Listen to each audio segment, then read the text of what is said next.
लगा या राजा से पूछने लगा कि महाराज किसका पूजन करने से क्या लाभ या फल आपको प्राप्त होगा।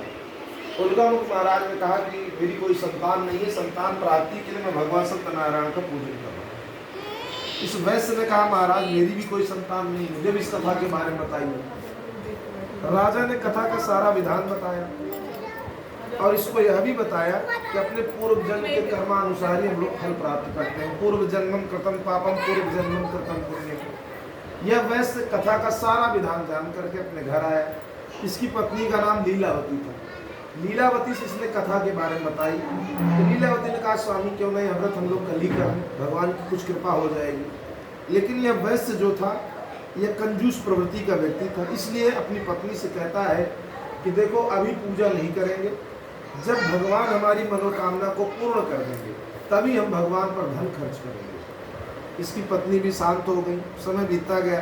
संकल्प इसने किया था कि मैं भगवान का पूजन करूंगा और भगवान देर से मेरी इच्छा जरूर पूरी करें। अगर नहीं पूरी कर रहे तो इसका अर्थ है कि अभी आप उसके योग्य नहीं हुए। जब आप में योग्यता हो जाएगी तो अवश्य वह चीज आपको प्राप्त होकर के रहेगी। तो भगवान की दया और कृपा से इसकी पत्नी लीलावती गर्भवती हुई। 10वें महीने में कन्या का जन्म हुआ। कन्या का नाम कलावती रखा गया। कलावती के जन्म के बाद फिर से लीलावती ने याद दिलाया कि अब तो भगवान का पूजन कर लो। कहता है देखो छठी बढ़ाई करने में बहुत खर्चा हो गया है, जब इसका विवाह करेंगे उसी समय भगवान की पूजा भी निपटा देंगे। इसके इन वचनों से भगवान बड़े दुखी हुए, लेकिन भगवान जल्दी दंड नहीं देते, इंतजार करते। समय बीतता गया। इसकी पुत्री युवावस्था को प्राप्त हुई। एक दिन यह सेठ अपनी पुत्री को देखकर विचार करता है कि अब इसका विवाह कर देना चाहिए। अपने दूतों को बुलाकर आदेश देता है जाओ इसके लिए अच्छे वर को खोजो। इसके दूत कंचन नामक नगर में गए और इसके कुल के अनुसार एक युवक के बारे में जानकारी लेकर के आते हैं और बड़े हर्ष के साथ बताते हैं कि सुंदर शिक्षित और सुशील निरोगित विवाह वैश्य कुमार है, धर्म कुलीन तथा महान अनेक सुशास्त्र पयनिका है। मतलब उस युवक की बहुत बड़ाई करते हैं दूत लोग। ये सेठ जी गए, उस युवक को देखे, संतुष्ट हुए।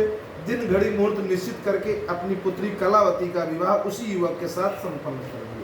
लेकिन दुर्भाग्यवश उस समय भी इसने भगवान सत्यनारायण का पूजन नहीं किया। तब भगवान कुपित हुए और श्राप दिए कि तुम्हें भविष्य में दारुण और महान कष्ट की प्राप्ति हो। एक दिन यह सेठ जी विचार करते हैं कि पुत्री के विवाह में बहुत धन खर्च हो गया है, अब मुझे अपने व्यापार की वृद्धि के लिए किसी राजा के नगर में चलना चाहिए। उन दिनों एक राजा थे, राजा चंद्रकेतु। उनके नगर में अपने दामाद सहित यह सेठ पहुंचता है और व्यापार में लग जाता है। बहुत दिनों तक व्यापार करता है।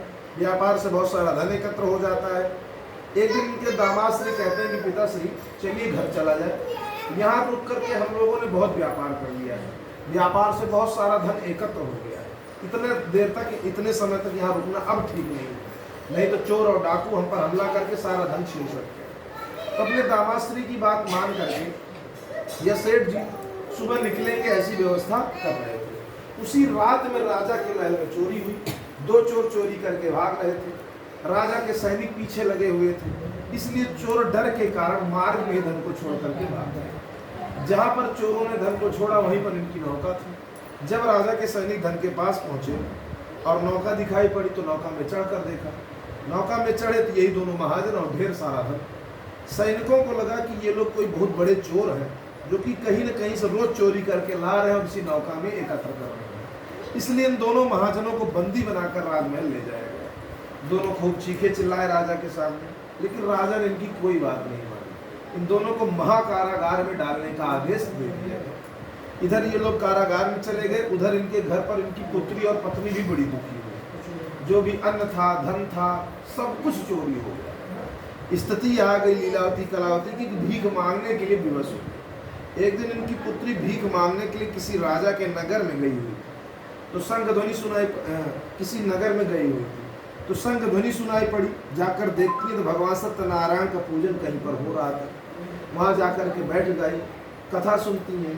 काफ़ी रात होने पर प्रसाद पाती हैं और भगवान को प्रणाम करके घर पहुँचती हैं। माता लीलावती पूछने लगती हैं तुम रात भर कहाँ रही, इतना समय कहाँ लग गया।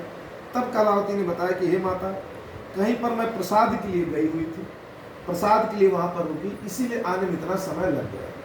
तब लीलावती को याद आया कि हमारे पतिदेव ने भी संकल्प लिया था, लेकिन आज तक उन्होंने वह व्रत पूर्ण नहीं किया। अवश्य भगवान रूठ गए हैं, जिसके कारण यह सब दुख उठाना पड़ रहा है। सुबह होते ही किसी प्रकार से लीलावती ने भगवान के पूजन की व्यवस्था, कुछ भी नहीं था घर में, तो लोगों से सहायता मांगी, भीख मांगा। एक प्रकार से अपनी रोजी चलाने के लिए, अपनी भूख मिटाने के लिए हर व्यक्ति भीख मांग सकता है, लेकिन भगवान के पूजन के लिए लोग भीख नहीं मांगते। लेकिन लीलावती ने भगवान का पूजन करना है, इस प्रकार से लोगों से सहायता मांगी, और जो सहायता मिली उसी के माध्यम से भगवान सत्यनारायण का पूजन इन्होंने किया। पूजन के बाद भगवान से वर मांगा कि हे नारायण, मेरे पति और दामाद को शीघ्र घर भेजिए, उनके आने पर मैं फिर से आपका पूजन करूँ। इस पूजन से, संकल्प से भगवान बहुत संतुष्ट हुए, और राजा चंद्रकेतु को एक स्वप्न दिया भगवान ने। स्वप्न में आकर कहा भगवान ने कि हे राजन, सुबह होते ही तुम्हारी जेल में जो 2 वैश्य पड़े उन्हें छोड़ दो, अन्यथा मैं तुम्हें दंड दूंगा। राजा ने अपने इस स्वप्न के बारे में अपने गुरु से पूछा। गुरुजनों ने कहा कि महाराज, जब भगवान ने आदेश दिया है तो किसी से मत पूछिए, आप उन दोनों को मुक्त कर दीजिए। राजा ने इन दोनों महाजनों को मुक्त किया, अपने सामने बुलवाया। दोनों महाजन डर रहे थे कि राजा आप कोई बड़ा दंड देने जा रहे हैं, लेकिन राजा ने अपने शब्दों द्वारा इनके डर को मिटाया और बताया कि हे महाजनों, अवश्य आप लोगों से ही कोई अपराध या पाप हुआ था, जिसके कारण भगवान ने मेरे द्वारा आपको दंडित कराया है, परंतु अब डरने की कोई बात नहीं, मैं आप दोनों को मुक्त करता हूँ, और जो मैंने आपको इतने दिनों तक झूठे अपराध में दंड दिया था, उसके स्वरूप आपके धन को कई गुना बढ़ा के दे रहा हूँ। आप लोग उस धन को स्वीकार करें और अपने घर की ओर प्रस्थान करें। ये लोग भी राजा चंद्रकेतु को प्रणाम करते हैं और आप ही की कृपा से घर जा पा रहे हैं, ऐसा कह करके अपनी यात्रा प्रारंभ करते हैं। इत श्री स्कंद पुराणे रेवाखंडे सत्यनारायण व्रत कथायाम 3य अध्याय। प्रेम से बोले श्री सत्यनारायण भगवान की जय।